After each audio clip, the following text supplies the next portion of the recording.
Hello, everyone. Welcome back to another episode of the American Dream in the Eyes of Immigrants podcast.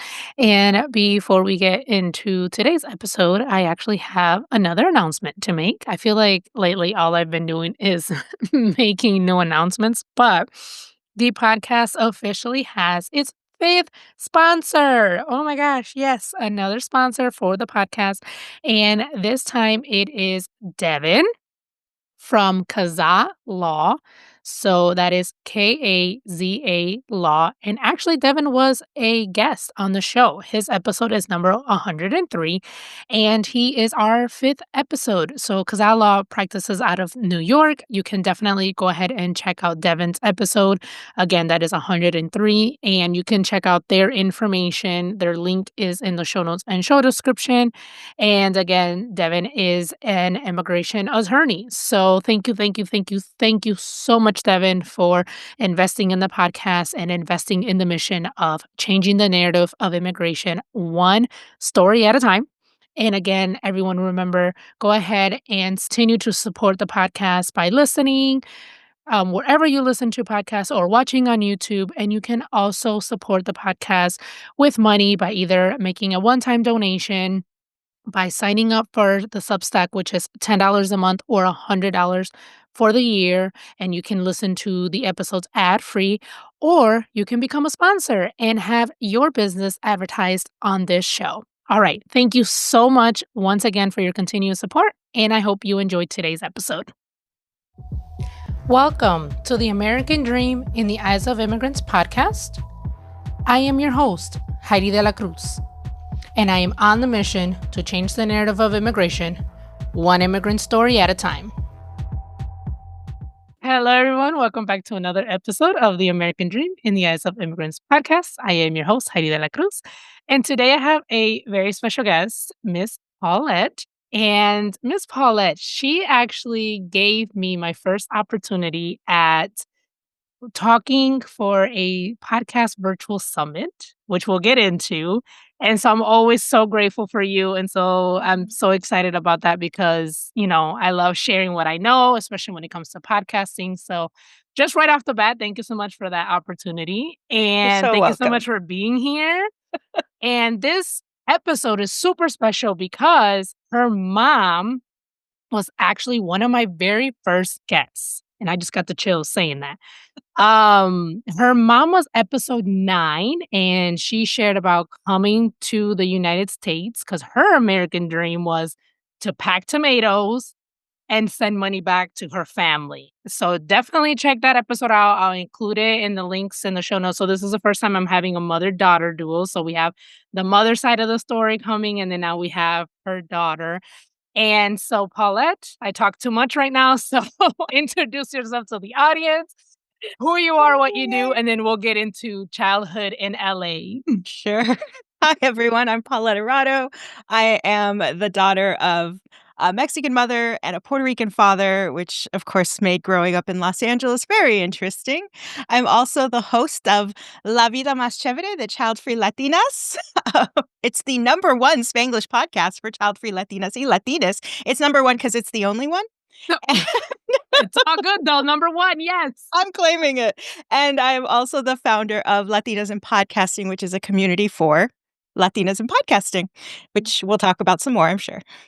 Yes. Well, thank you so much for that. And I definitely want to get into your podcast because it's controversial in our community. So definitely want to get into that. And so, yeah, tell us about that. So grew up in LA. Mother was Mexican. Dad is Puerto Rican. Tell us about that. Well, in LA, if you're brown, everyone assumes you're Mexican. And right now, we're recording this on A Day Without an Immigrant, which was originally called A Day Without a Mexican because it was in response to the first round of the president's border wall controversy. So, so right now, everybody's Mexican and okay with it because we're all kind of fighting for the same thing. Yeah. So in Los Angeles, if you're brown, you're Mexican. So that's true, but so whenever someone just automatically assumed I was Mexican, I would also have to throw in the caveat, but I'm also Puerto Rican. Oh, what's that? And because you don't have a lot of Puerto Ricans here. You Okay. just don't. It's not what's that, but what is that like is probably the better Oh, way okay, to okay. say that.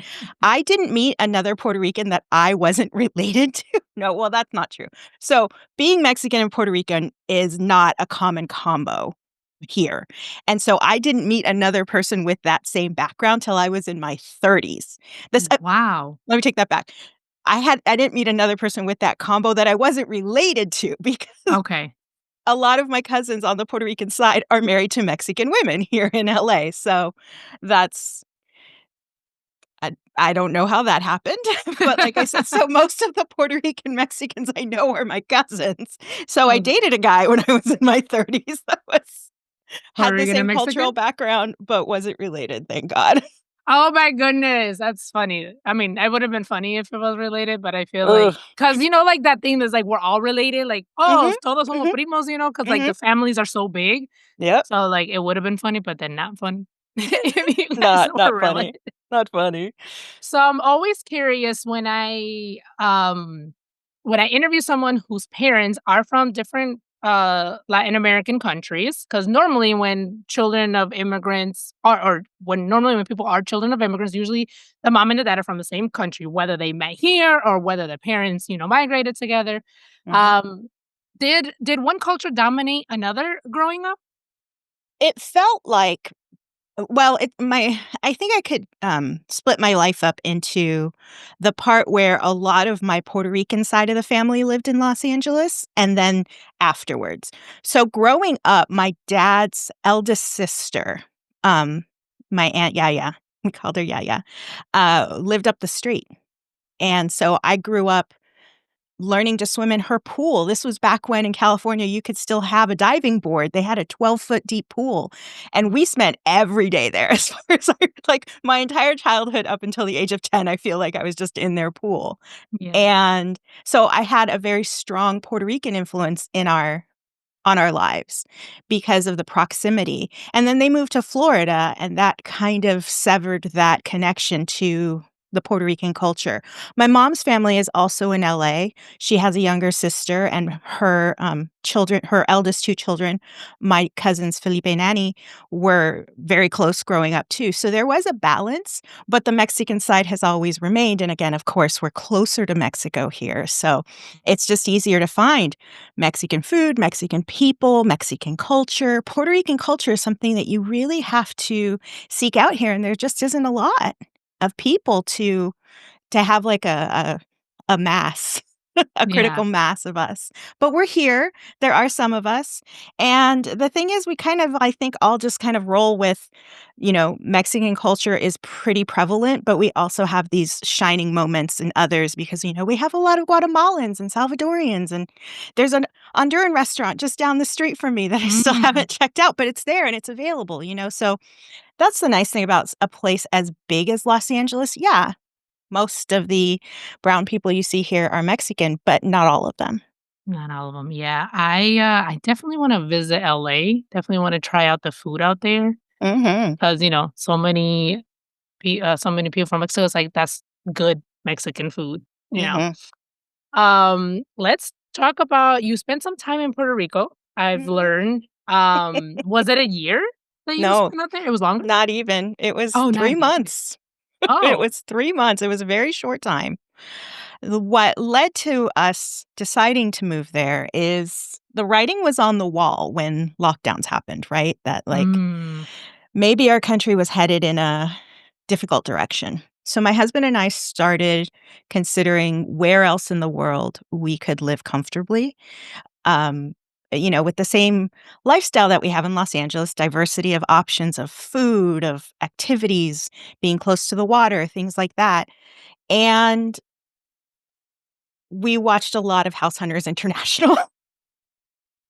The damn HGTV channel is to blame for this. And, we started falling into this trap of, "Oh, if they can do it, we can do it too." My Okay. husband has a very, very, very flexible job and employer, and we started thinking, you know, we could because of my dad's Puerto Rican citizenship, we can get citizenship in Spain. That's Oh. something that's open to us as his kids. So we thought, we went to visit Spain when my niece was studying there for a semester while she was still in college, and we fell in love with it. And while we were back here and thinking, we could go to Mexico, we could explore if citizenship still exists for us there because my mom naturalized in the 90s, and that was before I think she was allowed to have dual citizenship, so I think she had to renounce her Mexican citizenship. I might be wrong. I'll actually have to ask her about that, but so anyway, we're like, where could we go where they speak Spanish, where we wouldn't have to deal with visas, and we could get to see if the culture is something that we could, like become a part of. I'm looking for the right words, but it's like, where could we immerse ourselves Yeah. in a Spanish-speaking culture that didn't require a lot of paperwork? Puerto Rico. There you go. So Okay. we, it would have cost so much less money if we had just kept our place here in LA and lived there part-time than packing everything up, moving to Puerto Rico, realizing we couldn't afford it, and then moving everything back. There was a total of about 5 moves in there over the Oh, course of 3 months. And well, 4 months because we didn't really have an address or a house for a month until we got okay. back into our old condo. And the only reason that was a stroke of luck because our building was undergoing major reconstruction. So our landlord didn't rent it out while we were gone. So we actually Oh, got to come back to our home. Puerto Rico is gorgeous. There's absolutely that's an objective statement. There's no getting around the fact that I've never lived in a place that's so green because in California we have droughts. I've never lived mhm. in a place that's so humid, so that took some getting used to. Um, but life there is not it's not what's advertised. Yeah. It's very expensive. It's as expensive as living in Los Angeles. So going out, groceries were a little bit higher, but going out to eat, going out to do activities cost about the same. The taxes are prohibitively expensive.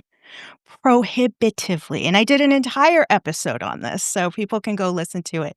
But we would have basically the spending power minus $30,000 that we have in Los Angeles, Wow. just from the taxation point of view. Just from how much we were paying in taxes, it was an extra 26 to $30,000 a year. So it we couldn't afford it, and I was very, very, very sick the entire time we were there, which is weird. Mm. It's like my body was just not capable of immersing itself, like, something felt wrong the entire time, and when we finally got health insurance on the island, we waited until we had, like, a permanent address to do all of that, Yeah. um, bureaucratic paperwork stuff, and I couldn't find a doctor. First of all, things are not as expedient on the island as they are here. There's a lot of red tape and there's a lot of, even here, you go to your insurance company's website and you're going to try to find a doctor, and that doctor isn't necessarily taking new patients or the phone Yep. number isn't necessarily correct or Mhm. whatever. So it was a lot of that. And then it was having to explain my issue in Spanish and trying to see if I could explain it in English just because I didn't have the right vocabulary for what was actually happening to my body. And it was so hard. I couldn't find a doctor. Like, we just didn't. I just came Mhm. home and saw a doctor here 4 months later because, Wow. again, this is post-COVID. This was in 2023, 2024, and, doctor's offices were just catching up with all of Yeah. the backlog from lockdown. So it was rough. It was rough, not just from a monetary standpoint, because we can always make money. That's yes, money's great and Yeah. necessary. I'm not dismissing the fact that things cost money, but it was less about the money and more about just not feeling well and feeling Mhm. like my body like was it wasn't something I could control. And I already Yeah. have an autoimmune disorder that I'm dealing with on top of that. It's just like and I fell into a depression because I didn't Mm. understand what was happening with me.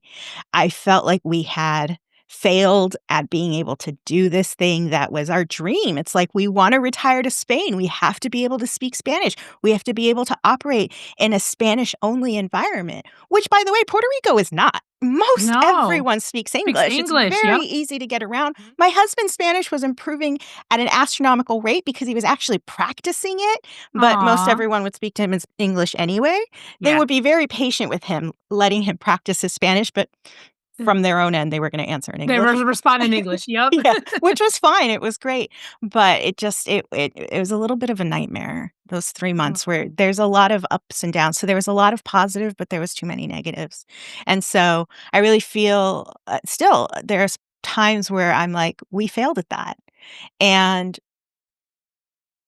I mean, I'm Well, just I was dealing. gonna tell you, well, at least you guys tried it instead Yeah, of like yeah. well, oh, we could have already been there and stuff, but then, you tried it and you realize, okay, my body doesn't like it here, so you have to come back. I wanted to ask, where's your husband from? Because you mentioned he was practicing his Spanish. Yeah, he's a non-Spanish speaking person from Wisconsin, so he's originally from the Midwest. He's a Um, gringo. he is through Aw, and through. aw. And you guys met in LA? Yeah, yeah, we met in a Okay. bar almost Oh, exactly 12 nice. years ago. Oh, that's so nice. And he has been I'm going to assume he's been very, like, open to your culture, Oh, to yeah, yeah, yeah, yeah. language and food and all that. Okay, cool. Yeah. He didn't speak Spanish before coming out, but, everybody in California speaks Spanish because it's the name of the state is in Spanish. I mean, come on. California, yeah. Los So Angeles, everything over there is in Spanish. I mean, it right? was Mexico, hello. So, I joke that, everybody can speak some Spanish. What's a burrito? What's a taco? Those are Spanish words. Um, but he took German in high school because he has a Oh, German background, German and okay. Polish background, so that was fitting for him, and now he lives here and can speak more Spanish than German. Oh, that's so good. Okay. So, any besides the taxes that you had mentioned are super, super high, and then navigating the healthcare system in Puerto Rico versus here in the States, any other cultural shocks that you can think of that you had, or did you have any besides those? Hi, Heidi here. Thank you so much for listening and supporting my podcast, but most importantly, the mission. If you would like to further support this podcast, there are a few ways you can do that. You can sign up for the newsletter. You'll receive the episodes straight to your inbox every time they drop. The link is in the show notes and the show description. You can subscribe to the podcast YouTube channel. And lastly, you can donate money. That link is also in the show notes and show description. If you would like to sponsor an episode or promote your business on this show, send me an email at Heidi@HeidiDeLaCruz.com. Thank you and enjoy the rest of the episode. What they say about Puerto Rico and the food and the culture and the spirit of family, like, we were never strangers, it felt like. That Aw. was that was a very big positive that, I would tell people I'm coming to explore my father's homeland, and everybody immediately was like, "Oh, where's he from?" "How are you finding it?" Blah, blah, blah. Puerto Rican people are very, very welcoming for the most part. The big culture shock. So this is funny. There's a lot of processes that require just more steps than we're used to Mhm. in California, for example. Like, I could just go to the DMV with or without an appointment here and, update my license, right? Like, that's something I could do, or make an appointment and then go to the DMV. That is not how that works in Puerto Rico. You have to have an intermediary for a lot of things, like setting up Mhm. all of our, what are they called? The electricity and the gas and all of those things. Utilities. Utilities, yes. The utilities, we had to go through an expediter who you give your Social Security number to and your money and your date of birth, and they go Oh. and set these things up for you. Oh. So that's something you can do for a fee to avoid having to wait all day to make these things happen because you do not Mm. turn these utilities on online. So that was interesting, and also felt very like, do I trust this person? They were Yeah. recommended by the agency we were using to find a place to live, so, Oh, okay. but it's not something you just go on Craigslist to find. Like, you're literally handing over all of your information. To a stranger who could just up and Uh-huh. leave with all your stuff. Yeah. Yeah, and then I walked into Banco, Popular one day. We were living in Aguadilla at the time, and I'm like, "We need to get a bank account here on the island because we couldn't use the mobile like, they don't use Venmo and PayPal there. Nope. They use a different system, but you had to have a local bank." So, Mhm. walked into Banco Popular, and they're like, "Well, where's your Social Security card?" I was like, "I don't know. It might be in storage in California." And they're like, "We can't open a bank account without that." That was the Oh, only bank, as it wow. turns out, that required that. We went to First Bank when we moved to San Juan, and they're like, "No, no, no, we just need to know what your number is, not your physical card." But there's a little, Wow. so it's like a little shock like that. Oh my goodness. I when I visited Puerto Rico last summer, yeah, I saw that there was Banco Popular, and I was like, "Oh, they're in DR too." Like, Mhm, the same. But that is interesting, and then, yes, I did also learn about there's no, like you said, Venmo or anything, like, they had, like, their own thing, and then you had to mhm, have a physical, mhm, bank account there to be able to transfer money while so, like, when before going, my friend was like, bring cash," because a mhm. lot of places, is cash and things like that, and yeah, so I was like, "Oh, man." So it seems like it's a little outdated. It's like but it's not I Yeah. don't feel like it's their fault, though. I feel like just No, I because think of yeah. it's a completely different culture. I Mhm. think the biggest shock was that, this is the way things have operated for a very long time. And just because you're used to something different doesn't mean they're going to change. And that's Mhm. really good advice for anyone going to any foreign Yes. location, is that they're going to do things their way. And just because it doesn't make sense to you doesn't mean it doesn't make sense for them. And, Mhm. it's not like that's the first place out of this country I've been. And by the way, Puerto Ricans do call that island their país. That is a separate country from the US for Yeah. them. And I honor that because it's a completely different way of life than we have here in the US. And I'm sure Hawaiians would feel the same way Yeah. about how different their culture is and how it's been Americanized, and the backlash to that. It's very similar, Mhm. I'm sure, but it could be a little frustrating at times. But you just Yeah. had to learn to roll with it and learn the right way to do things, which was sometimes to just involve a third party. Yeah. Yeah, when I went, I felt like it looked very similar to DR, like the Mhm, houses, stores, and everything. But, like, the highways, the signs, and, like, the roads reminded mhm, me of the US. So I'm mhm. like, this is like a mixture of DR and the US. So it's like Puerto Rico's like if they had a baby. The US and DR had a baby, that's Puerto Rico. So it was like, man, it just, yeah, the houses, the stores and everything, and you paid with US dollars, so that was definitely different Yeah. than So, DR. here's a real funny story to contrast that. Okay. If you've ever been down to Baja California, most places still speak English and will take American dollars. So, it doesn't feel much different from being in California. There's just more Spanish being spoken, right? Ryan and I crossed the border for his birthday one weekend and just stayed in Tijuana, like Tijuana proper. And he wanted to try all these different tacos that we had been seeing on Netflix's Taco Chronicles. And we had a friend who had a whole list of taco stands for us to go check out. He just really wanted to immerse himself in Mexican culture and have Mexican food. No one spoke English. They all could, but no one would, and they took American dollars. So I just thought that that was very, very interesting that as a border town with, Yeah. regardless of what the geopolitical situation is, people on the border are like one people, right? Like, that Yes. line isn't a real division for them. It's a bureaucratic Yes. division.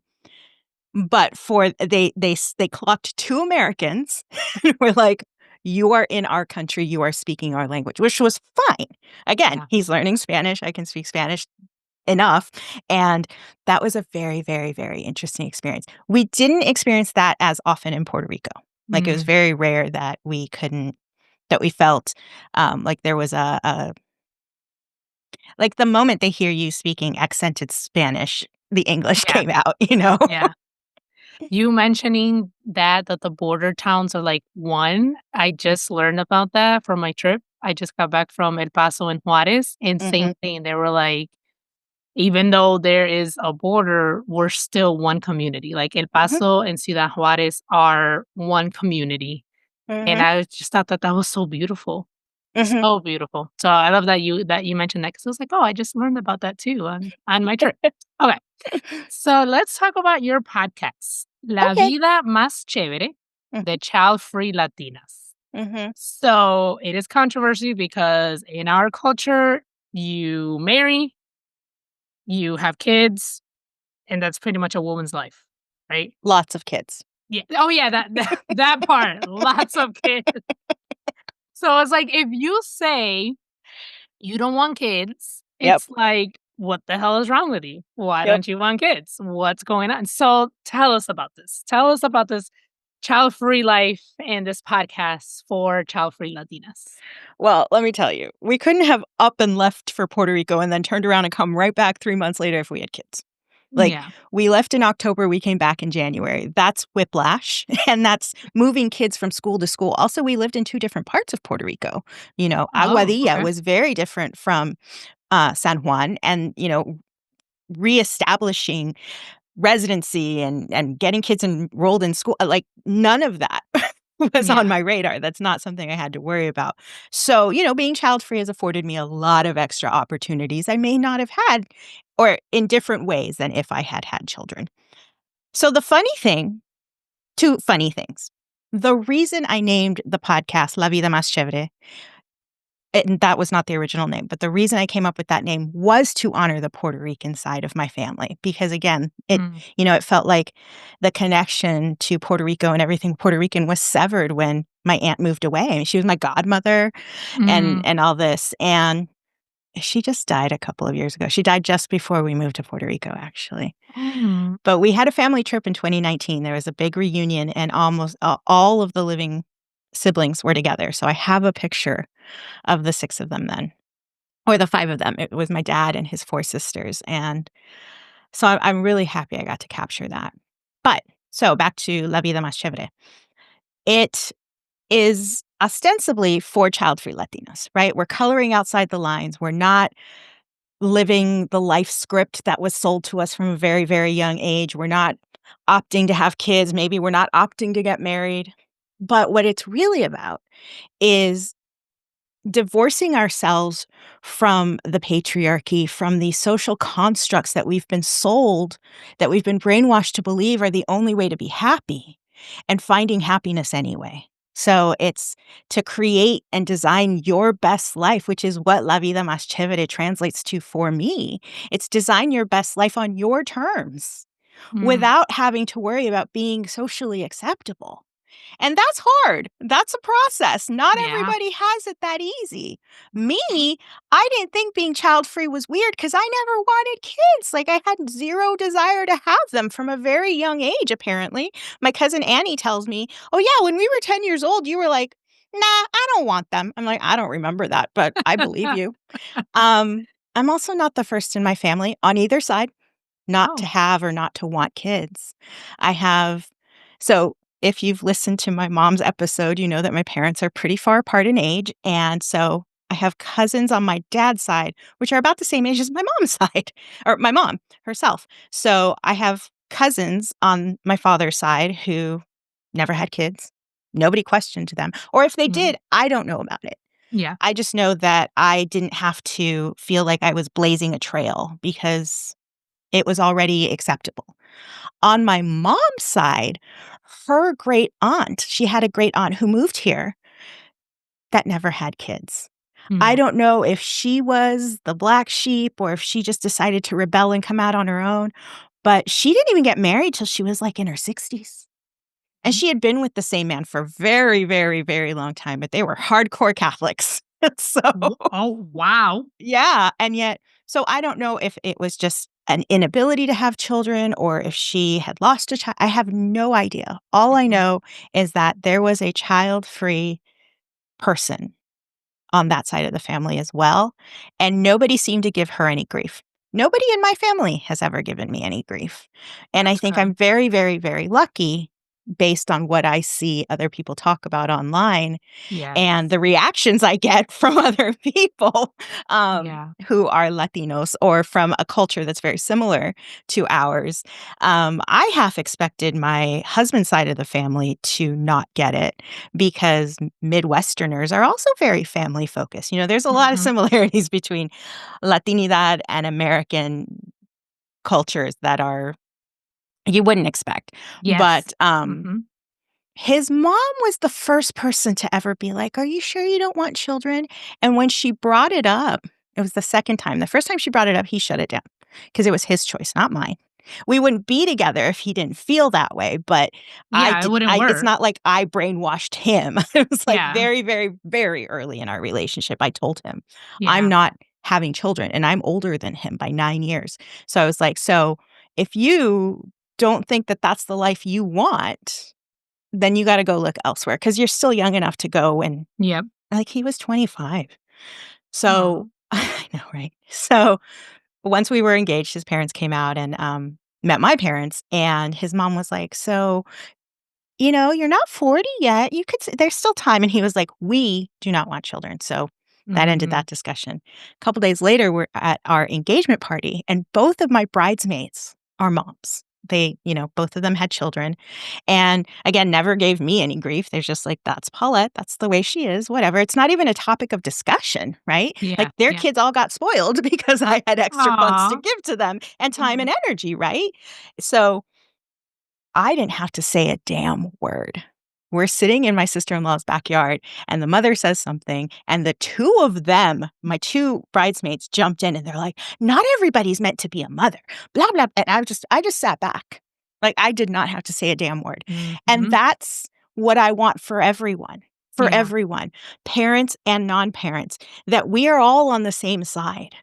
That it's not an us versus that. Like, I refuse to believe that I am the enemy of parents. I know I'm not. I know I'm not because of how much my nibblings depend on me. I get calls from my niece and my nephews when stuff's going down they don't wanna talk to their parents about. Yeah. I'm that other adult that Parent. they trust, Yeah. right?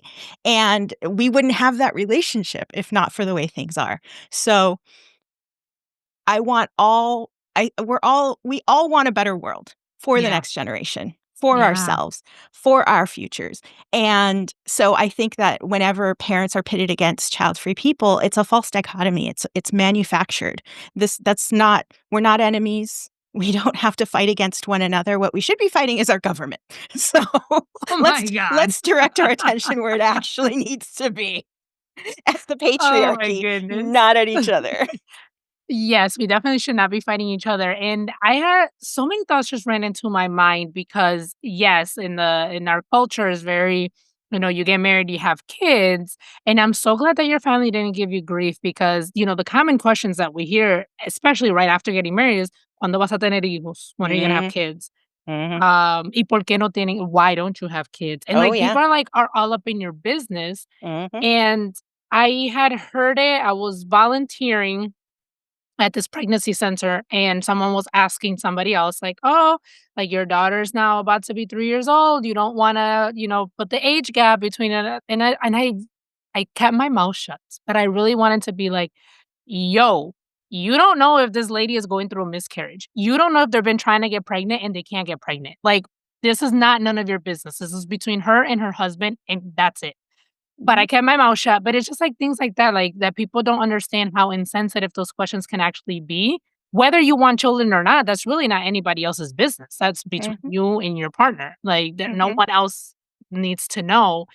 And but also I'm thinking about because I'm a believer, so I'm really thinking about, like, when people grow up in church, right? That's another push that women get, especially to be a mom or be a wife and then be a mom, right? mhm, And it's like everybody has a calling and everybody has a purpose. And we need to learn to come to the fact that not everyone is called to be a mom and not everyone is called to be a wife. And that's okay. Like, for my churchgoers, Jesus was kidless, like, he didn't have any kids, so Thank you. Every time I bring that up, people get mad. I'm like, it's like and Jesus that's was okay. child-free? Yes, like, that's okay, not everyone that's not their calling for you, that's not what God's purpose is for absolutely all the women, and yes, the Bible says to be fruitful and multiply, but that's not for everyone, That's for so those who can and want to, because even exactly. some people who want to can't, and Oh, that's yes. why the child-free community and the childless community, those 2 are not the same thing. I wanna make that very clear for any of your listeners, but we welcome people to the child-free community that have Yeah. gone through that journey where they Mhm. wanted kids. They really saw a future where they were raising future humans, and they're not gonna get that in the way that they thought. I mean, always there's options obviously to explore, but, if you need examples of what a life different from that can look like, I've got a podcast you can listen to with all kinds of different people from all Yeah. walks of life, some of whom have also been through that journey, that have come out on the other side and are thriving regardless of what that did to them in the past or what that meant to them in the past. They have new dreams. They have new futures. They have a new vision of what a thriving life looks like. And I'm super proud to be able to put that out there for people like Yeah. that, you know? Yeah. Yeah, you're so right. There are people who, spend countless of money trying to, have a family and just go and it's hard to like when you can't. Like I've heard stories. It's very emotional, a lot of hormones, involved and Yeah, things like that. And it's just like that is so hard. And then for someone to like ask like, why don't you have kids? Like what what's going on? And it's just like you don't know people's stories unless they tell exactly. you, like let's be sensitive, don't know people's stories and not everyone is called to be a wife or a mother. So Mhm. well, Paula, thank you for, having that podcast for that the community that is very needed. So because we as humans, it's our in our nature to feel seen and feel Mhm. validated and know that like, okay, other people get it. Like you understand where I'm coming from. So I'm so glad that you have the podcast for the child free and what is it? The child free and the childless community? So, I obviously feel I am child free because I never wanted kids. That was never going to be part of my equation. Childless usually means people who did want kids and then Yeah. didn't end up having them. Okay. So, while I identify as child-free, anybody's allowed to listen to my podcast, parents, childless people, Yes. child-free people, grandparents. My mom listens. She has 4 grandkids and granddogs. So, you know, I think, like I said, it's ostensibly for child-free people, but it's about letting go or deconditioning yourself from all these things you believed were the way to live life and giving yourself other options. That's Yeah. really the true meaning behind what I do. My true purpose is to give people options. I love that, and I'm actually the opposite. I grew up not wanting kids. Like, Mm. I was the same way. I was like, "No, I'm not having kids. They're not for me, yada, yada, yada," and then I ended up having 2. So, there's that. Let's talk about Latinas in podcasting. Yes, So, let's. you started this community. You're the founder of the community, Latinas in Podcasting for Latinas in Podcasting. However, you've welcomed, people who are not Latinas or don't Mhm. identify as Latinas, which I think is amazing. And then you hosted a virtual podcast summit for Latinas in Podcasting who were either looking to start their podcast or maybe had just started their podcast and were looking for that guidance. And I want to say, I really, really wish this was available when I started mine because I was so overwhelmed and I was like, I don't know what I'm doing. And also, disclaimer if you guys go listen to her mom's episode 9, again, that was in the very beginning. My audio was horrible because I was literally using, let me show you guys. I was literally using these. These are my Oh, work headphones for those who are in audio only. This with is what the, I was using yep. to record my podcast in the beginning because Mhm. I wasn't sure what I was doing. I wasn't sure if I was going to continue, after the first few episodes. So, audio is horrible. And so, yes, I wish this community had existed when I started because I was just by myself. I was directing my questions to Google and, Google, yes, gets overwhelming as well. So tell us about that. Like, why you started, how was the process, and again, thank you for the opportunity to teach at that summit. Oh my god, you were excellent. I loved your session. We had such powerful sessions. Nice. So Latinas in Podcasting came around because I went to a podcasting conference.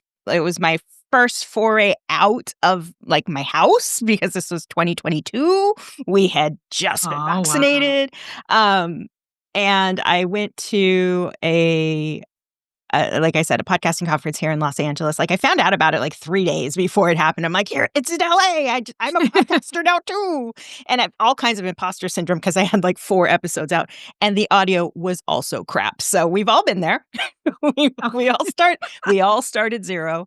And I go, and I'm looking for other Latinos, like, we're in LA. It's in the name. Where's my peoples? Where's my peoples? I found a vendor who turned out to be my friend, became my friend Teresa. She's been on the show. She's one of those people who had her own child-free journey to go through, who originally wanted kids and then Mm, now has chickens. As she says, they're her chicken babies. So Teresa, who I didn't know until that moment, what had a vendor table. She had this huge banner that said Latinas, and then the name of her show is Latinas from the Block to the Boardroom. So it was like a beacon. Like, I run over to her and I'm like, "Where is everyone?" And she's like, "Girl." So I made it my mission to find all of us, and I gathered, I think it was up to 17 of us in a networking event the next night, and that was it. And so Wow. the the event itself moves around, and the next year, there was a few more people of color, of all colors, not just brown people, and that was cool. And then we came back to LA and we held a network, like, we hosted one, Yeah. Teresa and I was like, "This needs to be something with a little bit more gravity." And Mhm. so in the middle of that conference, I'm on public Wi-Fi, so I didn't wanna buy it. I text my husband, I'm like, "Please buy the URL latinasinpodcasting.com. Mm. Buy that for me right now." 'Cause you're on a secure network and I'm not. Yeah. So he's like, "Done." Okay, great. What am I doing with that? I wanted a community. And so we're talking early 2024, or mid 2024, and I'm trying to clarify what this community looks like, and I couldn't verbalize it properly. Mm. And I'm talking to different people, and I'm getting discouraged because a lot of people, because I didn't have clarity of vision and couldn't describe it, were Yeah. turned off, or they just were like, "What's that gonna do? Like, what's the Mhm. purpose? What's the mission? What's the vision?" I didn't have one. All I knew Mhm. is that there was a hole I wanted filled because I couldn't find people who looked like me, Yeah. enough of them for us to, and I know they're out there. They're out there. They're just not visible, right? Mhm. It's like one of our other speakers, Sasha, said, "It's all male and pale." And it's like, Yeah. first we gotta Yeah. find the women, and then we gotta find the rest of us. Yeah. So I kept getting discouraged by other people because I couldn't enunciate what it was that I wanted. And then one day it dawned on me that I used to be an event planner. That was my career for a very long time. If there's one thing I know how to do is throw an event. So I was like, Okay. let's have a free virtual summit and build a community on the back end of that, because that's something I know how to do. I know how to build an event and make space. Yeah. So let me find people willing to speak for free Mm. at a free conference and see if this thing has legs. And then all of a sudden, now I have a mission I can articulate. Now I have a vision that I can implant in someone else's head by telling them this story. And then all of a sudden, all of these people wanted to speak at my conference Yes. and were Yes. really willing to put it out there and recognize that, obviously we had some um, paid options that I could split with the speakers. And so that's something I was trying really hard to make sure that everybody could take advantage of, because I wanted to lower all barriers of entry by making it free. I didn't want to gatekeep this information, but I had to balance that with the fact that it cost a ton of money to Yeah. put on an event like that. And people who give their time to that should also be compensated. So the speakers and I all had an agreement that you'll get paid if you use this affiliate link and people buy through you. and please try to make that happen. You were extremely successful at that. So congratulations. Thank you. And you know, the setting up the website, the setting up all the lectures, the interviewing people, making these sessions uniform and having a look and branding and all of these things, I learned on the fly. It was beautiful, Paulette. It looked Thank you. so beautiful, and it was so straightforward and easy to navigate, and this you were right, the sessions, all of them, like, were amazing. I love learning, so I'm always like, whenever there's, podcast summer, virtual, whatever, I'm signing up because Yeah. podcasting, I feel like, is always changing, and you can get, different tips from different people, see how they're doing on their podcasts, and just try to apply which would apply to your podcast, right? Because we each have different things that we're doing. And so being a speaker at the event was really different for me. But then also I got to be a student as well. So I got to see the other sessions and learn from the other ladies. And I was just like, oh my gosh, this is so good. Again, I wish there was something like that when I first started. And so the first one was last year.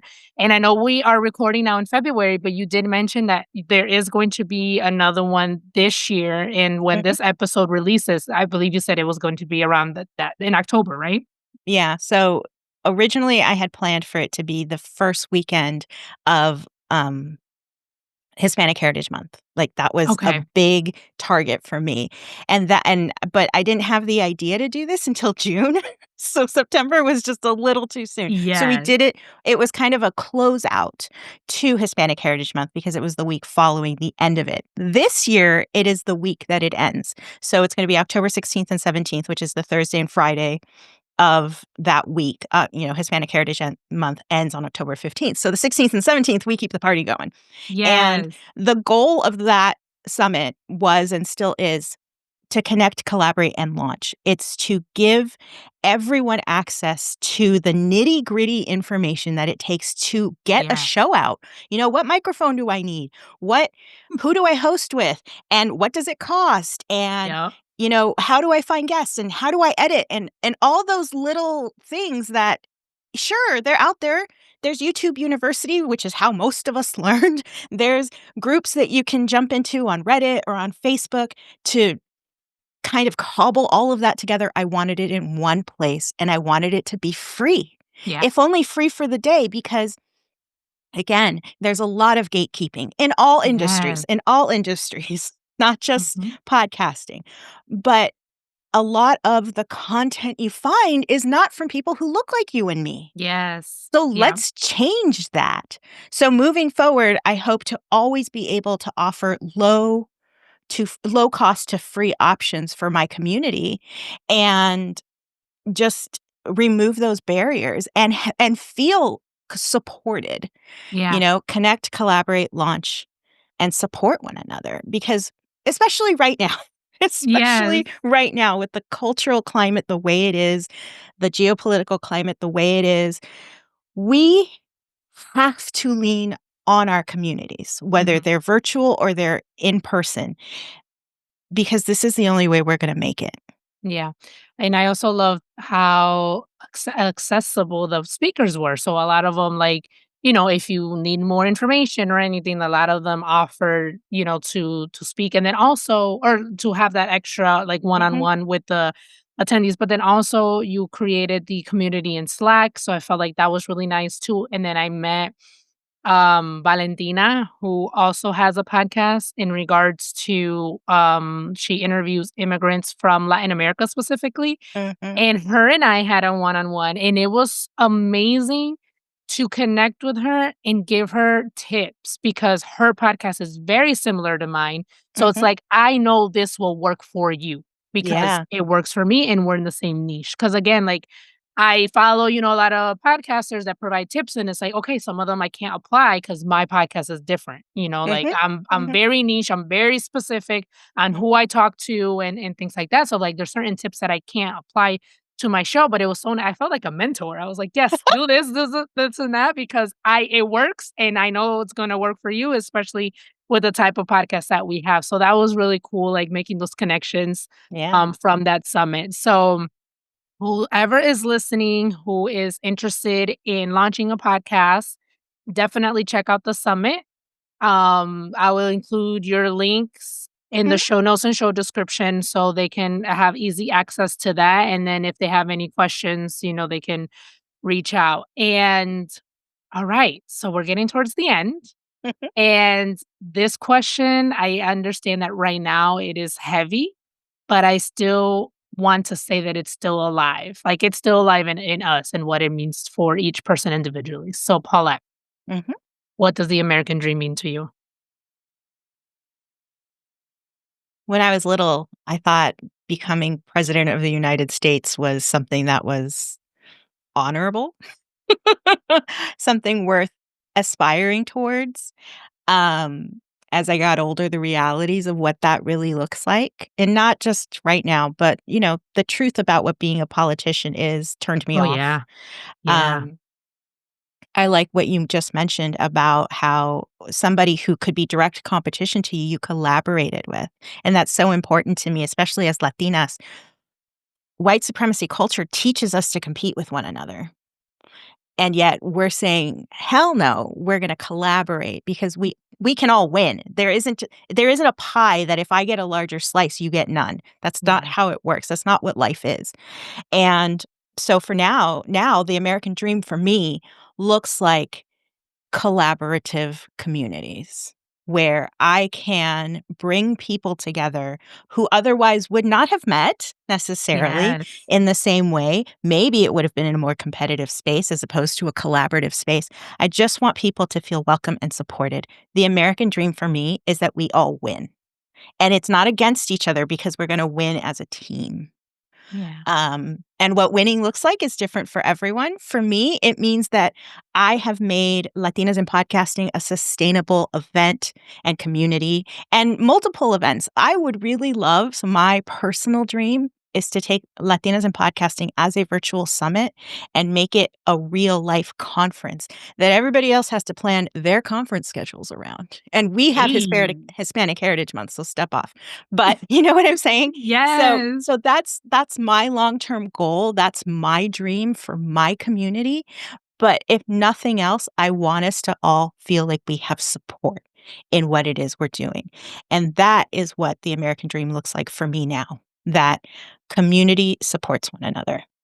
I love that. And yes, collaboration over competition. There's a room for all of us to win. And that's my mindset and that's my heart. Like I honestly like when you mentioned that like I could have seen her as competition, like that never crossed my mind, honestly. Which is great, huh? Yeah, because I was just like, "Oh my gosh, you have the same." Yes, like, let me tell you, let me give you all this knowledge that I And wish you I just wanted to, had. like, pour into her, I right? probably overwhelmed her.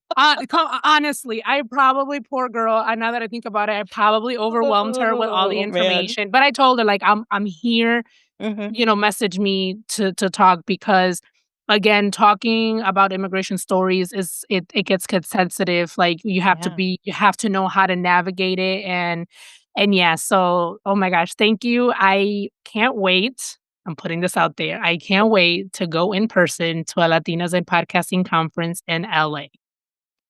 Or somewhere. Or Puerto Rico. So or Puerto Rico. Oh, man, if you do it in Puerto Rico, Oh, could I you am imagine? Oh, definitely all the there. Boricuas there? Oh my god. Oh, Oh, the food would be yes. so bomb. That's what I'm thinking about, Anyway, the food. step 2. Yes.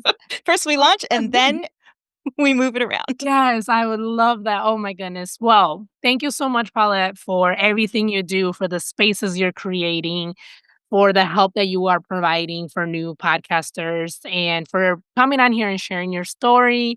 And yes, thank you so much for all you do. All your links will be included in the show notes and show description. I cannot wait to see this year's virtual summit and in the future, the virtual one or the in person one. And just thank you. Any last words or any words of advice that you would like to leave with the audience? I'll tell you this, that even though I'm the eldest daughter, first gen, there were times in my life where even though I know I'm from here, that I felt othered and I felt shame at what my parents had done to me by not being American, and despite the fact that one of them is Puerto Rican and is American, right? Like, we can unpack that. I am so sorry that that little girl ever felt that way, that she let this society make her feel that way, and I will fight back against that with every single episode moving forward because no one should ever be ashamed of where they came from, of their heritage. Even if the story isn't great, like, again, my parents are very far apart in age, um, there's still you're still you and you're still valuable as a person. Don't Oh, I forget that. love that. Love that. Thank you so much.